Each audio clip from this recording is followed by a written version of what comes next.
Oh, hey! Thanks for joining us on today's episode of the Partially Cooked Podcast. Before we get going, we wanted to make a special shout out for our newest sponsor, Professional Computer Services out of Conway, Arkansas. Whether you're a big business or a new budding mom and pop shop, they will help you navigate the wild world of networking. They'll help you set up security systems, get you a Wi-Fi network set up, help you with remote desktops. They'll even be available for you. They'll even be available for you to call if you just need someone to tell you to turn it on and back off again and all those frustrating moments. So give Bo and Holly a call at Professional Computer Services in Conway. They are some of the best, and we're so thankful that they joined us. Absolutely. And also a big shout out to our longest running sponsor, Napolds Properties. They have a great office space for lease in downtown Argenta where we do the Partially Cooked Roast Battle. We made this little commercial for them, and so you can check that out. We'll play it right before the episode. And we're also going to be making a commercial for PCSI, so be on the lookout for that in the future. But thank you so much for watching, and enjoy the episode. Does your office feel like you're working out of a shoebox? Does your workspace feel as cramped as a sardine can? Are you juggling work and clutter, literally? You don't have to take drastic measures. With Napolds Properties, space is no longer an issue. Check out this beautiful office space they have available right now in the Argenta Arts District in downtown North Little Rock. Imagine hosting meetings in a room that inspires. Now imagine enjoying the view while closing your next big deal. At Napolds Properties, success has room to stretch out. Visit nabprop.com today. We'll go over... Do you want to talk about the show last night or nah? Yeah, let's talk about it. Okay. Right. Holy shit. What's up, Kyle? What's up, man? How you doing? Oh, living the dream. Dude, thank you so much for coming on the podcast, man. Thanks for having me. I'm looking forward to the show. Hell yeah. Yeah, Kyle, welcome to the Partially Cooked Podcast. For anyone watching, if you've never seen the show before, what we do is we interview comedians from now across the South, get to know them on an intimate level, and get them to answer crazy questions about their past. And then the other comedians... We do 5 comedians a month, and then the comics can use this podcast as fodder for a live roast battle we do the first Thursday every month at the Joint in beautiful crime-free North Little Rock. Crime-free North Little Rock. It's beautiful there. I love it. You know, it's weird. My parents divorced when I was little, so every other weekend and every summer I actually grew up in North Little Rock. Really? Oh, really? Whereabouts in the area? Like... Oh, right off. I lived on Division Street, right off of Pike Avenue. Wow. That's where we're at right now, is right off of Pike Avenue. No shit. Yep. I didn't even know I was in a gang. Like, my dad had to tell me. That's hilarious, man. Yeah. Well, if you'll have to excuse Bair, he is still... I want to say mildly, but it might still be violently high. So last night, Kyle, I did a show called The Gateway Show. Hell yeah. With Billy Anderson. And the concept of the show is you go up and you do a set, and then there's a 30-minute intermission. And in that 30-minute intermission, you have to get as humanly high as possible and then come back and do a second set. And you are high because you have to get high as humanly possible. Right. And this was... Thank you. This was last night, and... I'm still coming down. Yeah. Bro, so he says 30-minute intermission. It was 10. They let y'all out there to go. You didn't get any oxygen. It was, and then they handed you another blunt. Like 30-minute sprint. Yeah. Damn. They did 30 minutes of smoking weed in 10 minutes. Like they did those studies with monkeys back in like the 1940s where they said marijuana deprives you of kills your brain cells. But what they were doing was blasting a bunch of these monkeys in a room with just marijuana smoke, and so of course they had oxygen deprivation and they killed their brain cells.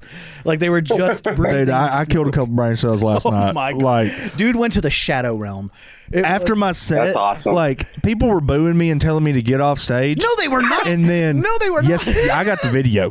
You haven't watched it yet. I can't watch it anyway. No, he was getting heckled from both sides, but they were supporting. And I went off. I got in the DJ booth there there at the loony bin and then just openly wept until somebody called my fiance to come pick me up. He wanted to charge the stage. Oh my gosh. I had to grab him by the overalls, and I was like, Bear, come back down to earth with me. We're at the DJ booth at the loony bin. It's 8:54. I was like, you're still here. Don't go, dude. I was like, give it 10 more minutes for the show to end and the people to leave. And you can rage, my man. Man, That's amazing. All I got to say is if you have a chance to do the Gateway show, do it and bring a designated driver. Yeah. I'm trying to think what I could, man. I would, yeah. Actually, what would fuck me up is like a Red Bull, like stuff I never do. Yeah. Like, man, Well, yeah. Last night may have been, like, in my head, I haven't watched the tape yet, but it feels like one of the worst bombs I've ever had. It was art. It was art. It was. I've never so cried funny. after a bomb. And Yeah. I mean, to be fair, you got to be really high to cry. In public, But, in front, like, my fiance's sister's there, her husband's there. The loony bin is sold out. There's like 200 people there, and I know maybe 60 of them.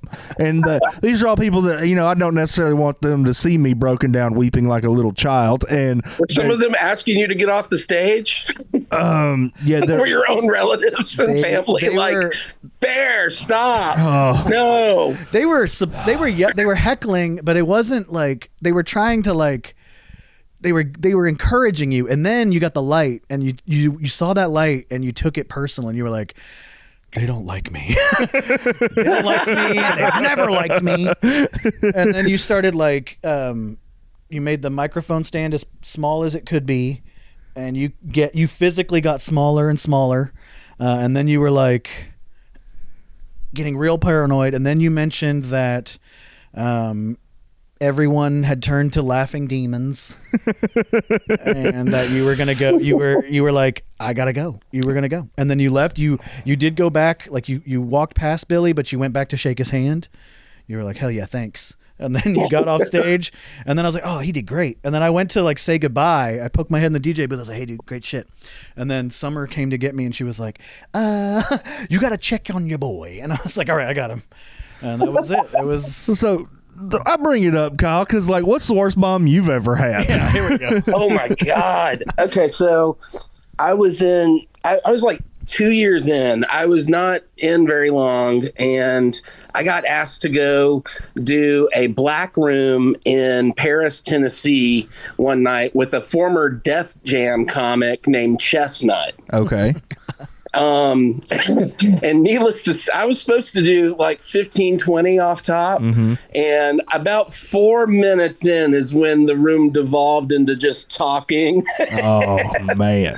About 6 minutes in was like someone saying, someone come help this young man get up off the stage. It's kind of like, what's he even doing here at this point? Yeah. God bless Chestnut. He came out on stage and he was just like, I'll shut the fuck up and let this boy tell his jokes. And I was just like, please stop. No, I don't want to tell any more jokes. And like he shut him up, and then I kept bombing. It was like, oh no, let's try again. Let's reset the room and let him try again, like 3 or 4 times. And finally he got me the fuck off the stage. And then I had to hang out and it was like 300 people. Oh wow. It was like packed, big, like it was some event space, and man, I had to hang out after, and like all the black ladies were so nice to me after, like, oh baby, you did good. I was just like, yeah, I'm here, I'm Right. alive. Like, I know how bad that was. Yeah, I'm in reality. I know what that was. Yeah, that was my worst. Like, till this day, I don't think I've taught. I mean, I've gotten into it with people in the crowd, or like, I tried to keep them on my side and it just wasn't happening, and like I've torn into them, and it still wasn't as worse as that night. Like, It's cool that Chestnut supported you, though. He didn't come up and because chestnuts be roasting. Typically, it's one of those gigs where you just feel bad getting paid after, because it was actually like quite a bit of money. Yeah. And you're just like, I did not just like. It seems like I've actually I was headlining one night of this festival in Jonesboro last year, Mm-hmm. and they put up like, it was supposed to be just like 2 or 3 comics before me, but they ended up putting like 8 people up. Oh, wow. And it was hot. And people have been there 2 hours. By the time I go up, I'm supposed to do 45 and I'm headlining and they're like paying me $500, you know, like good money. And I was just kind of like, I had to do it, but I could tell these people are just like, dear God, can we go? And I was like the 8th straight white guy in a row too. So it was just kind of like, we have nothing left to say after the 4th one. Right. Like, we've all talked about our dicks. yeah, we've covered everything. Why, like, it's even kind of cool. So that was another really bad. It seems like those bombs, though, I make the most money. Well, that's good. Which is just weird, but okay. Yeah, stand-up's such a weird job, dude. It is. Yeah. It's such a weird I can go job. crush it and make $15 and feel like good about myself, but like I go and bomb and make 500 and I'm just like, I'm a terrible person. Like regretfully paying bills with it. Damn. Yeah, go pay my student loan. I'm just like, oh. How long have you been doing They stand-up, don't deserve Kyle? this money. I earned it. I bombed for it. Yeah. You bombed for it. You definitely earned it if you bombed for it. Hell yeah. How long have you been doing stand-up, Kyle? Wow. I'm going to say 10 years. Yeah, because I took about 1.5 or 2 off during COVID because I was moving across country and stuff. So I would say about 10 years. Where did you start at? I started in Memphis. Okay. Yeah, that's where we met. I just had like a really good divorce. And I went to an open mic and it was terrible. It was so bad that my friend kept buying me beer. And finally I went up and made fun of everyone at the open mic who eventually became my friends, but they were not happy that night. And, like I was just like I ran. Do y'all remember Benny Elbows? Yeah. Tall dude. Yeah, he's 6'10". I ran into Benny Elbows and I kind of apologized like a few days after the first open mic. I was like, dude, I'm really sorry. I would like shit on everybody. I didn't mean to be like an asshole. I was just really drunk and thought it would be fun. And he was just like, oh, you were really funny. You should come back. Fuck yeah. Like, Nice. that's the only time we laughed all night was when he told us we sucked. And I was like, oh yeah, well. We all sucked, I guess. But anyways, so I went back, and it's weird that my second open mic ever, I got booked on like a 15-minute showcase, and I had like 4 minutes. Yeah. Oh wow. And so went and bombed, and yeah, just started bombing. Fuck yeah. I mean, that's how everybody does it, kind of. Yeah. To get good, you got to go through those bombs. You got to go through when it just doesn't go well. Right. Benny Elbows, didn't he, correct me if I'm wrong, isn't he like going for a world record on stand-up? I think so, yeah, in a couple of weeks, which is weird because he's mostly done improv the last few years. But I guess that gives you the muscle to like just stand up there and talk. But yeah, I think he's going to try and do the world's longest contiguous stand-up set. Which How long is 2 that? hours or something. Oh, God. It's insane, hours? yeah. It's 2 days or something, yeah. It's crazy. How do you my do heart wouldn't 32 survive hours? that. My heart would be like, okay, bro, you've been standing for 16 hours. You're about to die. Yeah. Who books that? Benny. That's crazy, man. So 10 years. I met you at the P&H Cafe, I believe. It was, I think, or it was the Tuesday night show. Do you remember that? Oh, the Tuesday show. Yeah. I ran that with Doug Gillen for a while. Yes, that's where I think I met you at P&H Cafe, like briefly, but then I really got to like see you perform and talk to you at the Brass Door. Is that what it was? Yeah, we ran it out of there for a while too. It was so cool. Like the stage was on this balcony to the side of the room, and it felt like you were just the Muppets. Like those 2 old dudes from the Muppets heckling people. Yeah. It was so fun, man. I love that place because sometimes we'd be on the balcony upstairs and then sometimes we'd be in the basement. And that was a kind of a cool room too. Yeah. So it was like, depending on where they had you, the room felt pretty cool and kind of different. Like they utilized the space well. But yeah, I met you there and I think you had just done your first album actually. Yeah. Right when I met you. Right. And I was like, oh, dude, this is really good. And I listened to it and thought, oh, shit, yeah. Oh, yeah. You and about 90 other people in the world. Thank you. I appreciate it. I was one of those 90, and I was like, oh, my God, people from Little Rock can do this. Right. Like, right. Just can record wherever shit on my phone. you can make an album. And burn a CD. Yeah, back then it was on a CD, I think. Yeah. So when did you move to Fayetteville? So my wife and I moved to New York about 8 months before COVID from Memphis to, follow our dreams. And they immediately got shattered by COVID. And we had to go to her home state, which is actually Washington. Wow. So we were up in Bellingham, Washington for 2 years, right near Vancouver. Wow. And which was cool. I did some comedy out there. It was shut down like the first year from COVID still out there pretty much. That's when I took my year and a half hiatus. But after that, I did a lot of shows out there. And then about 2 years ago, my family started my parents are aging. My sisters, got kids and their father passed away. And so, my whole family's up here in Northwest Arkansas. And so just to help out, we decided it was time to move back to the home area. So I had a very similar situation with COVID, but it was LA. I was in LA, and then COVID happened, and my grandfather's Parkinson's started getting worse, and I was like, yeah, I can't work out here, can't leave the house, so I'll go home for a while. I get it, man. Yeah, man. I mean, I would love to. I'd live in a real big city again. I really enjoyed it. I always think I wanted to live in New York even before I was ever a comedian, which is kind of weird because I'm from the Delta originally, but like I told you, I lived in North Little Rock every other weekend, so I had an urban exposure from an early age, and I lived most of my time in a small podunk, Delta farming town. So I was like, okay, I'm getting the hell out. I'm going to New York or somewhere. And I really enjoyed it. I would go back. I feel like now I'm in my 40s now, so it's a little different than going in your mid 30s even. I think I feel like that 5 years has really aged me. Yeah. So. Well, this is a perfect segue into a question we love to ask the comics on this show. You say you're in your 40s now. What is the dumbest thing you did in your 20s? Oh my God. The dumbest thing I did in my 20s.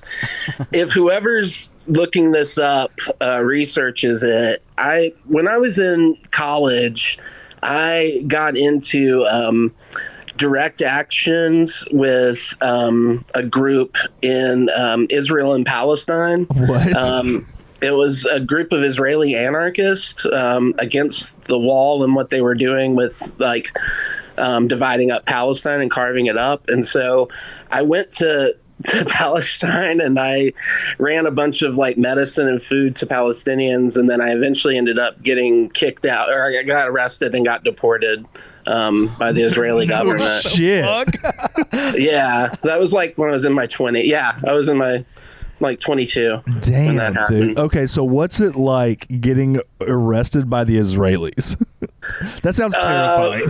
In my situation, it was interesting because I got kind of picked up by the Shin Bet, which is their border patrol, oddly enough. So they basically kicked my ass and threw me in a van, off the street. So fucking scary. they traced an email or something and found out my location, and we were on our way to a protest that was going on, and they started kind of beating up a friend, and I tried to intervene, and then they just beat us all up. So, holy shit, Kyle. we ended up going to jail for a minute. What happened to me, which was interesting, is I actually got out of jail in East Jerusalem. I conned the guy. I tricked this young guy into taking my cuffs off because my friends had gotten let out before me because they gave their names up and everything, and I didn't give them my passport or anything. And so I was playing the long game, okay, maybe they won't find out who I really am. And then when my interrogator went out for a smoke break, I saw the guy that put us in the cuffs, and I was like, hey man, where have you been, dude? I've been out for 15 minutes. Come on. And he just took them off. Holy shit. Because my friends were already out of their cuffs. And so I went back in the office and I stole documents and I put them in my cargo shorts, the cheeks of a squirrel, just stuffed them. And then I walked out of the Jerusalem police station. And I thought, like, okay, actually now I won't get deported, but I got caught trying to cross the border like 2 or 3 days later down in Egypt. And that was Holy like a fucking weird shit. It was a weird situation. You're like when a I got spy. caught. It was a lot like spy work, because you have to lie to like get in. Yeah. You have to like pretend like you're like a Christian missionary, basically, to like be like, I'm here to convert souls and walk in the steps of Jesus and stuff. And yeah, like I did go to Bethlehem and whatnot, but it was a lot more hardcore than that. Damn, So, dude. Thanks for sharing. That was by far the dumbest thing I ever did in my 20s. Was there any repercussions for you when you got back to the States? No, actually none at all. I did get, so when I got like arrested again at the border, basically I got hit with a bunch of charges in Israel. Mm-hmm. They were like, oh, you destroyed documents. They accused me basically of like aiding Hamas, like they threw the book at, here's all, you will spend the rest of your life in prison and you owe the state of Israel millions of dollars and all this stuff. Or you can sign this piece of paper and walk into Egypt and we just ban you. And I was like, that sounds like a good option. So yeah, that's a way better basically option. I got a lawyer to look it over in Elat, Israel, and he, I had made them write it in English. I wasn't going to sign anything in Hebrew. Right. And so I signed it and walked into Egypt. And other than the initial ass whipping, like nothing happened after I got back here to the States or anything like that. So damn, dude, that's I did get like an email from the State Department saying they had been alerted about my arrest at the border. It's like it was kind of like a follow-up, kind of like a take this survey. How would you rate kind your of shit? experience? And Yeah. I was just, Let's go I 1 to never 5. answered How it. gentle was your interrogator? Yeah. How long did it take them to find out who you were and what you were doing? But Okay. So this is another question we love to ask comics on this show. Yeah, with your life experience, I feel like this is gonna be good. Yeah. What is your most bigoted opinion? ooh, He's so excited. no, I'm actually terrified. Oh man, my most bigoted opinion. Oh God. Ooh, I'm trying to really dig deep into like something. You know what I mean? Yeah, that's okay. Take your time. Sometimes it catches comics off guard. That is. Well, yeah, it's like, hey, be a racist real quick. Yeah.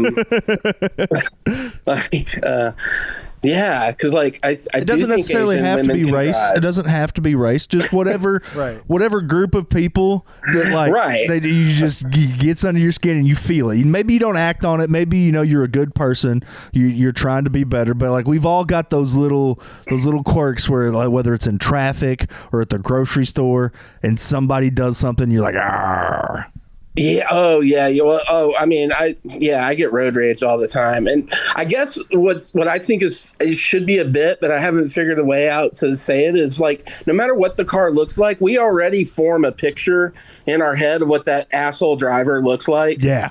You know what I mean? Yeah. Big truck. You're like, it's Bair, motherfucking Bair. Just fucking front of me, like, yeah. If it's a little like, Honda Accord, I'm just like, you crackhead piece of I don't, it's so I am bigoted with Nissan Altima, with whatever picture pops in my brain. Yeah. When that happens, I'll be honest with you, just growing up in small towns, that smart ass guy that talks really slow and rednecky and just like, you know what the real problem is? Yeah. And it has that snarky fucking, like, it's like a lot of rednecks think other people are elitist, and it's just like, oh yeah, have you heard yourself talk about car mechanics? Because you're an elitist prick, you know? Yeah. That's a You good just happen to know everything about Fords, don't you? You know what I mean? Like, and so I get mad at that, or the little lady at church that talks so slow. Like, people that talk slow piss me off. Like, and I don't think it's just because I was in New York for some time. It's just been like, I don't know. My brain is like, it's like I beat them to the finishing their sentence. Yeah. And then I'm like mad. I'm just like, because they're wasting your time. Too much of my brain time. Yeah. Like, Oh, that's a great answer. That's a very good answer. I hate people that pause like they're doing a monologue. My Yeah. wife does that. And I'm like, hey, I know exactly what you're about to say. And she's like, I want to fucking finish. It's like, okay. She doesn't even talk slow. It's just the pauses. But I hate those. I do agree with that old man, it's like, I don't even use pronouns. Like, at least I can read cursive, like that shit. Like, dude, kill yourself. Like, the guy that just knows everything, just pisses. Like, I work with a lot of them during the daytime. I'd like, it's weird because I work like a blue collar job, and like I have nothing in common with like anyone I work with. I do maintenance and drive tractors for Parks and Rec and stuff, and everyone in there thinks they know like fucking everything, and it's kind of fun because it's just like you find out they're wrong like a lot. Right. But then it's how they handle it, if they're cool about it and they laugh at all, then we can all get along. But if they're just like, well, blah, blah, blah, and they dig in deeper, then I really just start, it grinds my gears. Yeah, I get that, man. And I've been guilty of that. Especially like, I don't know, I can't even think of an example, but I know I'm guilty of that too. But yeah, growing up in a small town, you see those guys where it doesn't matter what you say, they know a better way of whatever you're trying to do. They know the best way to do it. Why are you doing it like that? And they treat you like you're an idiot.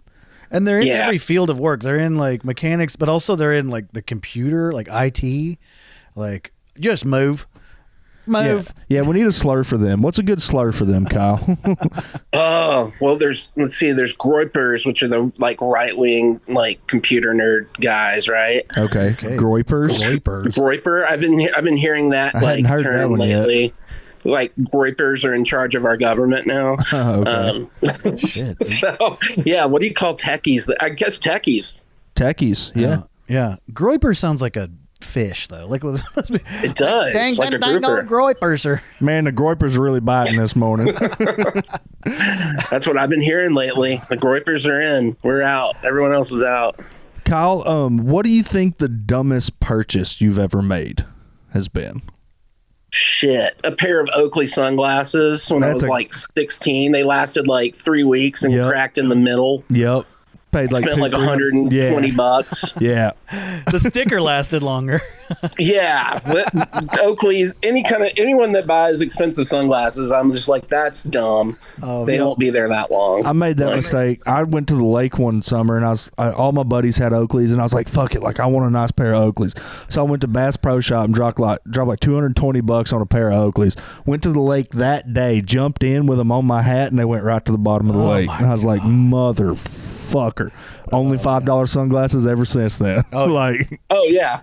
I had a buddy though, Will Earl. He used to be a comic. He specifically bought $200 Ray-Bans so that he would not lose his sunglasses anymore. He was like, I'm not going to lose them. And he literally never did. Like he left him in Fayetteville. He made me turn my ass around before we got to Alma. He was like, no, let's go back. Like he did not leave them fucking anywhere. Like that's awesome. That works for some people. Like I have a friend that bought a lighter holder because he always lost his lighters, and now he has a lighter holder, like a little leather slip. He doesn't lose his lighters because he doesn't want to lose the leather. Yeah, I don't. Okay, that's brilliant. I stole it one time accidentally because I'm a klepto with lighters, like most people, and you just keep them, like. And yeah, he lost his shit a little bit. He showed up at your fucking house. So it's kind of funny. That's my leather. Oh, that's my lighter holder. Like, oh, okay, yeah, you're right. It's your lighter. Sorry, sir. But yeah. Kyle, what's the weirdest or most regrettable message you've ever sent anybody? Oh man. Well, I've never done anything like sext my dad accidentally or something. I basically did the other day. I was trying to text my wife. I'm sorry to like hijack this, but I was trying to text my wife saying like, I wish you'd open your OnlyFans again. Like I want to see them tits more for free, And I texted to Wayne, the owner of the Looney Bin. I was like, man, I wish you had an OnlyFans. Wow. And then he never answered. And y'all haven't had a conversation about it either, have you? Yeah, we did last you night. did? But like 2 days went by, and then I went to like see, like, man, I want to be on that Gateway show. So I went to see my text message with him. The last thing I sent him was, I wish you had an OnlyFans. And he saw red. He's got red receipts on. So it was like, Nice. oh, wow. I am going to have some explaining to do. Anyway. Okay.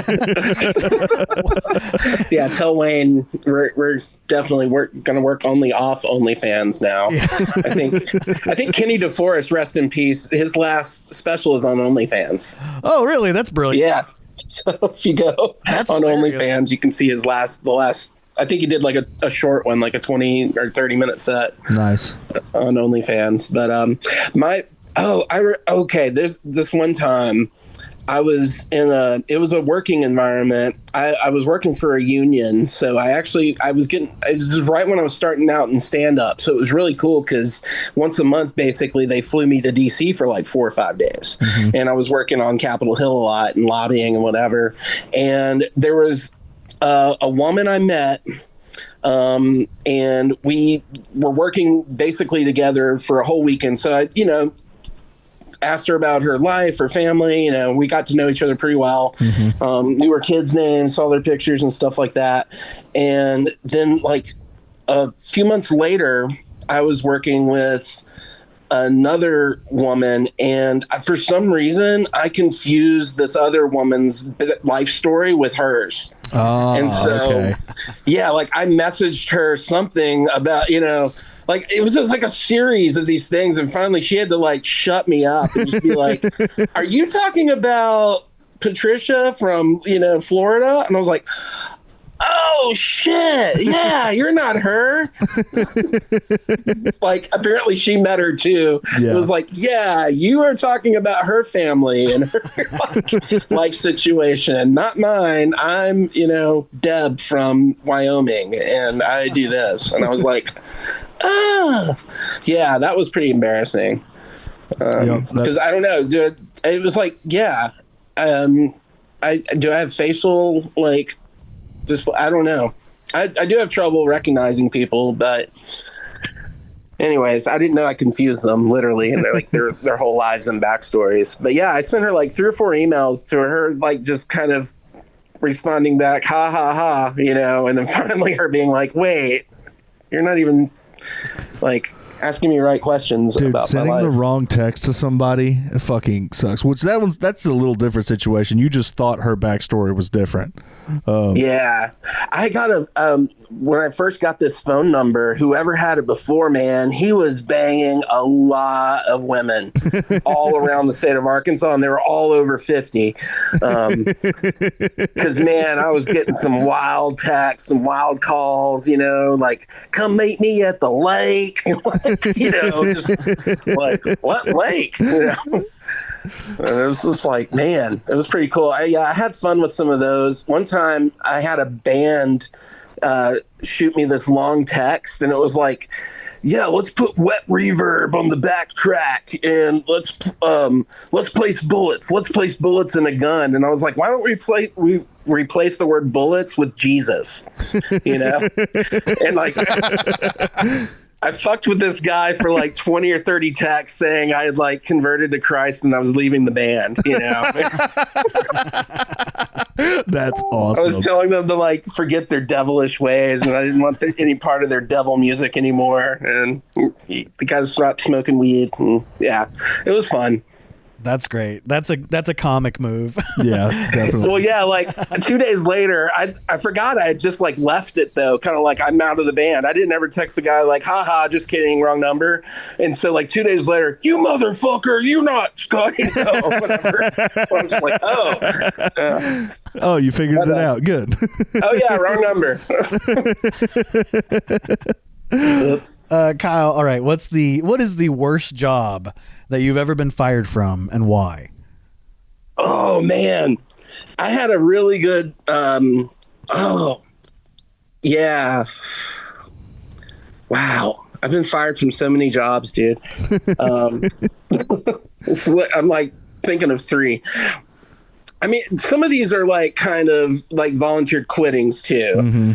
And the one you remember most, I was working at a restaurant, and we were doing we were opening the restaurant. So I'd like trained for like 2 weeks to be a server, right? And I, gone through the training, I was in the top like 2 to 3 servers, I would say, in the training. I was doing pretty good. There were maybe 1 or 2 that were a little better. And the last day, they were doing like a soft opening for all these business partners in the area. And I had gotten seated at a table. I like brought them out their drinks, got their order, went back to the back. And this new manager guy had just shown up. And I seen him look at me. And he calls the other manager over and they start whispering, and I'm like, oh, something's up. What did I do? And sure enough, I come back in from, taking another order, and they were like, Kyle, I'm sorry to do this, but like, you're going to need to go home. And I was just like, why? What's up? And this isn't like a nice fancy restaurant or anything. It's like in a mall. It's like, it's like called Garcia's Mexican Food or some shit. It's like not even like a nice restaurant. He's like, Tad noticed like you have a wrinkle in your shirt and you're going to need to go home and fix that before you can come back up here. What, a wrinkle in your shirt? A wrinkle. Wow. After I've been like training all morning too, and working. Anyways, so I said, you know what? That's cool. I don't think I'm going to come back actually. Yeah, that's a good call. Yeah, I said, considering I already have, a bill out, I'm going to go ahead and cash that out. And they were like, no, don't do anything. So this table's having like a little meeting. It's all these little managers and that guy's sitting there. Yeah. And I just like took off my apron and like dropped it on their table, like in the middle of their appetizers and stuff. And I was just like, hey man, table 13 needs some more chips. Why don't you get on that, bitch? And he was just like, excuse me? I was just like, yeah, I fucking quit. Fuck you.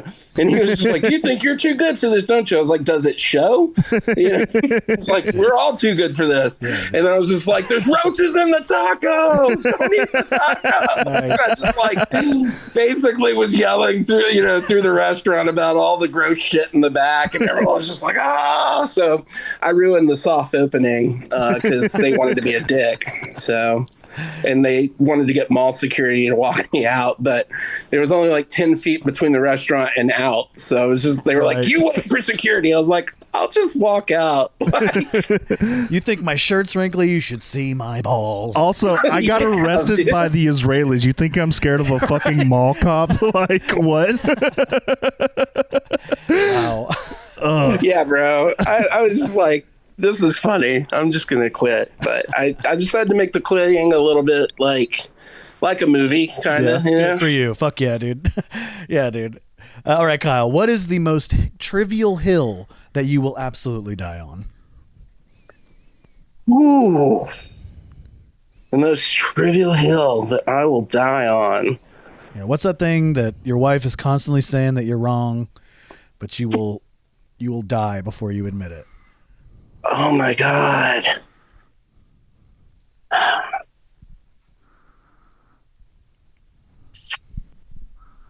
The hell I will die on. It's gonna be about food. It's got to be about like what your favorite food is. I feel it. I feel like you've got like some weird ass like deep dish is the best pizza or some shit. Okay, duck is the best meat. Whoa. Duck is like so succulent, man. Oh my God, the fat. Get a burn some cherries, like get a glaze, put it on some duck. Oh, dude, I love duck. I love wild duck, and I love duck hearts. Like those are real good. But as far as the best meat, it's for me. It's a trivial hill high on. I don't think I've had like good duck that like dude, if I order, I've cooked in good restaurants. Next time I'm like you're up here, I'm gonna pan sear you a duck and make like a cherry glaze, like a French traditional like duck. Oh, dude. That sounds wonderful. I'll kiss you on the lips. Yeah, you will. Especially if it's the best meat. I love steak. I'm a steak. I don't know why I didn't really know much about. It's weird because I grew up in duck hunting territory, so people were killing ducks all the time, and I was never eating them, and I was just like, what the fuck's going on with these ducks, And like I found out like a lot of rich country boys don't really like cook them or anything. They just like No, a lot of them rich kids just go kill them just for the sport of it. Like they're not interested in eating them at they all. make them dog food and shit. And I'm just like, what the fuck? Anyway, so now I don't know. I went to Europe and got hooked. I worked in some really good restaurants over there and started cooking it. And like, man, I don't know, like duck fat and rice is just one of the best combos like ever. So yeah, duck. yeah. I'm gonna die on that hill. It's the best meat. I want Kyle to cook me some duck now. I believe you, and yeah. And man, I didn't know you were so traveled, and like I had no idea, dude. I thought you were like Memphis to Fayetteville, like that's it. Yeah. You've been around the globe. I lived the 20s, I pretty much did it all in my 20s. The 30s, I met my wife when I was 30 and settled down a little bit and mostly stayed in Memphis until I decided to hop ship to New York, and then the world ended, so. But yeah, I had a pretty fun life.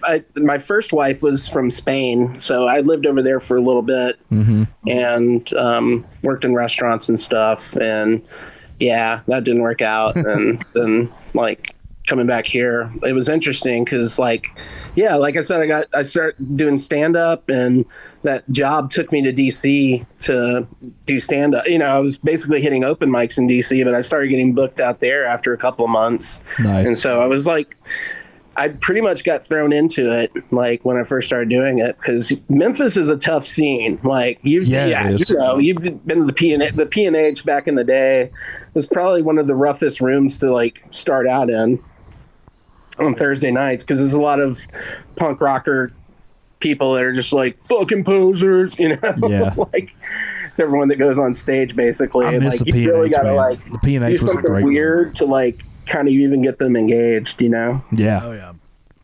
Oh yeah. Okay, so speaking of your Spanish ex-wife, if she was to leave a 1-star review of you, what would it say? Oh, he is a lazy, pot-smoking, gaslighting, estúpido, pendejo, puto. Very good. I could rattle that off. Yeah, man, she had a good sequence. I forgot. There were times when she cussed me out. She got into it, and she just rattled it off. Like, yeah.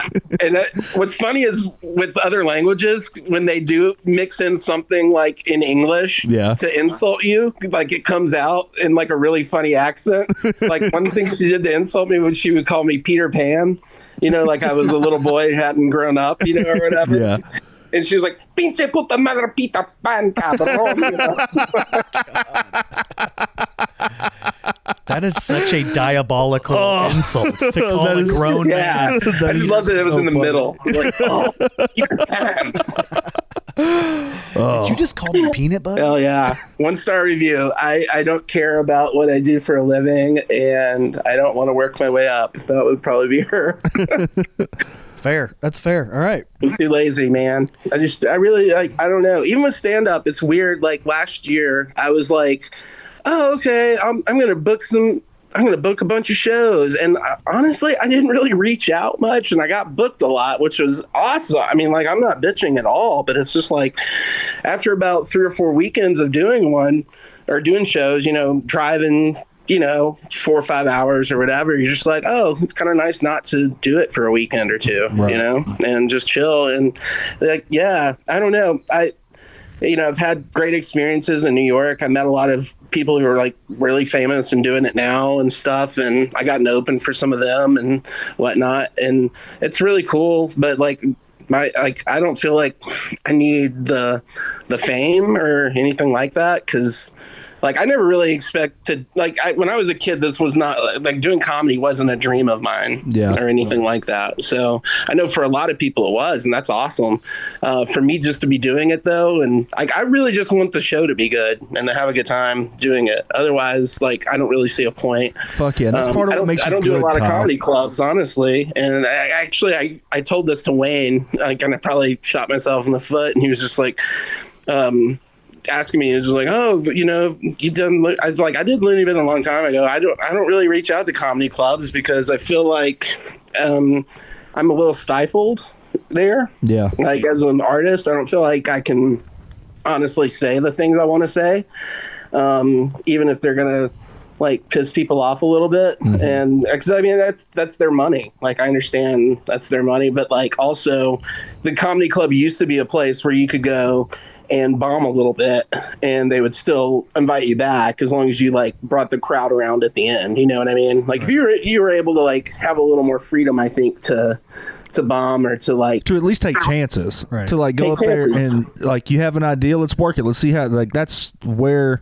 that's the gym, that's where you grow, yeah, is dude. in those moments. And so many times when you go to the club and you bomb, like I did Friday night, I went up there and bombed Friday night, and then I came back and everyone was like, all the staff was like, oh, we heard about Friday night. And I'm like, what the fuck, dude? Like, I used to come up here and bomb all the time. Like, it happens all the time. But now it happens to everybody. Yeah. Y'all need to lower your standards. I do feel like comedy clubs are like elitist, because I was talking to one club in Oklahoma. I won't say the name, but I was like, trying to give my credits, and they were like, I said, I opened for this person. They're like, well, where was that at? And I was like, oh, it was at Mermaid's Seafood Restaurant. And they were like, okay, not a comedy club. And I was like, well, I've also done these shows. Like, okay, well, where is that at? Oh, it's at a cider bar. Yeah, not a comedy club. Have you worked in comedy clubs? I'm like, yeah, well, I don't know if you know this, but stand-up is pretty similar at different venues. It's obviously like a little more stand-up-y at the club, but like I don't feel a huge difference between performing at a venue where people show up knowing they're coming to see a stand-up show. There's a difference between ambushing them at a bar. That's not the same. But like when people buy tickets, they show up, they sit down, they watch. I feel like you don't have to be such an elitist about your club, man. Like, and that's why you'll never get booked, Seth. Yeah, that's why I'll never get booked, because you have to have experience to get experience. You know what I mean? Yeah. So well, that's what I found out though. Like I haven't been booking clubs, and I haven't booked the one here for similar reasons, like in a year. And like I did fine last year. Yeah. I didn't really even do that much legwork, which was, kind of nice. And yeah, like, I mean, I don't know, my dates, they stay booked. I booked a couple of months out, which is great. And like, I don't know, I get way more out of doing an indie show that people pay for, obviously, not like a mic, or anything like that, or where, you're sabotaging. Dude, indie shows are fun. Oh yeah, they're fun. Fuck yeah, dude. I don't know. And I can just I feel a little more free to like do crowd work or just whatever, The backdrops are always cooler. It's always in front of like a mural of the Ninja Turtles or some shit. Like, it's always better, dude. Well, speaking of... I basically, like in Tulsa, I did a show, and there was a woman and a man in the back, and they were talking so loudly that everyone obviously just heard them over the mic. Mm-hmm. And so I just started doing play-by-play. Nice. On what they were talking about, and like I did that for like 10 minutes of my set, and like finally they both looked at me and like, what? Shut the fuck up, like started tearing into me, and the crowd loved it, man. They were just dying, dude. It was just like that kind of stuff you can't make up. Like that kind of happened, at a comedy club. They would have been escorted out and they would have known that they were there, but like no, they're just gonna like, like there was one moment she looked at me and she goes, do you think I'm crazy? I was like, we all think you're fucking crazy. That's a great response, man. Oh. But yeah, just organic stuff happens. And like, I'm not, I appreciate people that do that. And like I said, they book me sometimes outside of those, arenas or whatever. But like, yeah, it's kind of fun just to, like do the shows you want to do, basically. Yeah, man. Well, you've been on our radar for a while. We had you at Old Bank with Mo. That was fun for the Eclipse show. That was a fun show. The NASA dude. Yeah, dude. The fucking NASA guy was there. You got to hold a possum. Oh, dude, that was amazing. That was an awesome bonding experience. I have cats at home, but man, honestly, I prefer possums, I think. We won't tell your cat. You said you're booked out a few months. What's some of your what do you got going on? What's some of your shows coming up that people can come find you? Oh wow, man! I'm doing a vape festival in Hot Springs in 2 weeks. Oh hell yeah, I saw Okay. that. It's like the vapors, right? Or Yeah, the vape, something like that. I'm doing that, and then in April I'm going to be there's like a big weed festival up in Huntsville on the river, Nice. and oddly enough in Madison County, which I guess people here have medical now, so I guess they can do that. So Yeah. I'm going to be doing that in April, the second week, and then I'm doing y'all's show coming to the roast next week, or a week from Thursday, right? Yep, So week from Thursday. March 6th. March 6th. Well, thank you so much, Kyle. Dude, thank y'all. Looking forward to your roast Let's eat battle, some man. duck. Fuck yeah. Let's eat some duck. Let's watch. roast some duck. You're going to have hellacious roast. Can't wait to hear them. And we'll see you on the yeah. 6th, buddy. Yeah, man. We'll see y'all out there. I appreciate you guys. Yep. Absolutely. Take it easy, Kyle. Thanks Peace. for doing it.